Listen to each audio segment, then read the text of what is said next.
গণমাধ্যম কমিশনের কেন্দ্রীয় কমিটির সম্মানিত সভাপতি, সম্মানিত সাধারণ সম্পাদক এবং সুধীমণ্ডলীর সুধীবৃন্দ, আসসালামু আলাইকুম। আমি অত্যন্ত আনন্দিত যে মহান রব্বুল আলামিনের কাছে শুকরিয়া আদায় করি যে ঢাকা থেকে আপনারা আমাদেরকে দাওয়াত দিয়েছেন।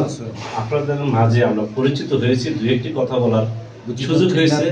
মহান আল্লাহ রাব্বুল আলামিন সুস্থ শরীরে আপনাদের সাথে কথা বলার সুযোগ দিয়েছে, এই জন্য শুকরিয়া আদায় করছি। সম্মানিত উপস্থিতি, গণমাধ্যম কমিশন এই বিষয়টি যদি আমরা বিশ্লেষণ করি, এটা অনেক বিষয়, অনেক সময়ের প্রয়োজন। জাতীয় গণমাধ্যম কমিশন এটা সংবাদপত্রের একটি গুরুত্বপূর্ণ বিষয়। আর জাতীয় গণমাধ্যম কমিশন এটা শুধু সমাজের ভূমিকা রাখে না, এখানে সাংবাদিকদের যেমন স্বার্থ আছে, সেখানে রাষ্ট্রের অনেক কাঠামোর সাথে জড়িত আছে গণমাধ্যম কমিশন। যেটা ঢাকাতে কেন্দ্রীয় এই গণমাধ্যম কমিশনের যে কাজগুলো আমরা করে থাকি, সেটা হলো যেমন অসহায় মানুষের পাশে থেকে কিন্তু গণমাধ্যম কমিশন কাজ করে, হত দরিদ্র মানুষের পাশে থেকে তারা ওই গণমাধ্যম কমিশন কাজ করে।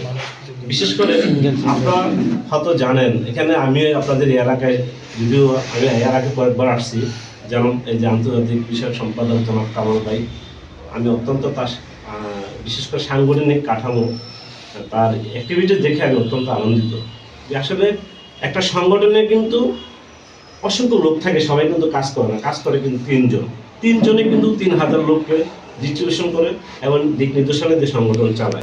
গোলাপগঞ্জ উপজেলার যে কার্যক্রম দেখেছি, এবং সিলেট কেন্দ্রীয় বিশেষ করে সিলেট যে বিভাগীয় কার্যক্রম দেখেছি, অত্যন্ত আমি অনুভূতি প্রকাশ করছি।